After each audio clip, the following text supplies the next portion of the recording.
पुढे पुढच्या घडामोडीकडे सुका तुमच्या आणि भुर्दंड जनतेला का असा सवाल राज ठाकरे यांनी पंतप्रधान नरेंद्र मोदी यांना केलाय। संसदेचं विशेष अधिवेशन घेऊन ही परिस्थिती का आली याचं उत्तर द्या असंही राज ठाकरे यांनी म्हटलंय। पंतप्रधान नरेंद्र मोदी यांनी काटकसरीचं आवाहन केलं आणि त्यानंतर राज ठाकरे यांनी पंतप्रधानांना पत्र लिहिलंय। मन की बात खूप झाली, आता अर्थतज्ञांचं पण ऐका असं राज ठाकरे यांनी या पत्रात म्हटलंय। सुका तुमच्या आणि त्याचा भुर्दंड जनतेला का अशा शब्दात राज ठाकरे यांनी मोदी सरकारला सुनावलंय। पंतप्रधान मोदींच्या काटकसरीच्या आवाहनानंतर राज ठाकरे यांनी पोस्ट करत मोदी सरकारला सवाल केलेत। संसदेचं विशेष अधिवेशन घेऊन ही परिस्थिती का आली आहे यावर सगळ्यांना उत्तर द्या अशी मागणीही राज ठाकरे यांनी यावेळी केली आहे।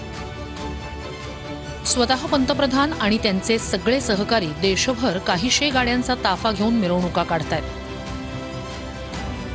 स्वतःवर फुलं उधळून घेत आहेत। त्याचं काय करणार आहात आपण?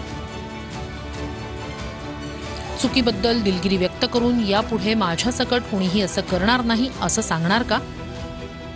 पेट्रोल डिझेलच्या वापरात काटकसर करा असं पंतप्रधान सांगतात, मग हे आत्ताच का सुचलं?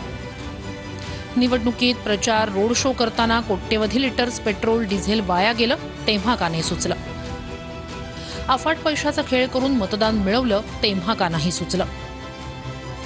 लोकांनी परदेशात जाणं टाळावं असं म्हणता, पण किती टक्के लोकांना परदेशात जाणं आता परवडतं?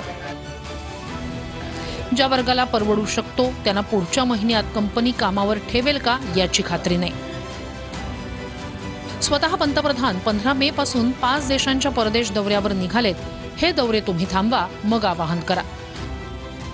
महाराष्ट्रात लाडकी बहीण योजनेनं राज्याची अर्थव्यवस्था मोडकळीला आणली। अर्थव्यवस्था जर नाजूक झाली आहे तर या रेवड्या वाटू नका असं पंतप्रधान ठामपणे सांगणार का? संसदेचं विशेष अधिवेशन घेऊन ही परिस्थिती का आली आहे यावर सगळ्यांना उत्तर द्या। पंतप्रधान नरेंद्र मोदीजींनी देशातील जनतेला काटकसरीचं आव्हान केल्यानंतर लगेच राज ठाकरे यांच्या पोटामध्ये दुखायला लागलं। खरं तर राज ठाकरे यांनी पंतप्रधान नरेंद्र मोदीजींना सल्ला देण्याच्या ऐवजी आपल्या पक्षाच्या बाबतीत आपल्या पक्षाच्या ध्येय धोरणासाठी आणि पक्षवाढीसाठी एवढं मोठं ट्विट लिहिलं असतं तर त्याचा जास्त फायदा झाला असता। परंतु राज ठाकरे आपल्या पक्षाची झालेली वाताहत बघायला तयार नाहीत, फक्त पंतप्रधान नरेंद्र मोदीजींना सल्ले देत आहेत।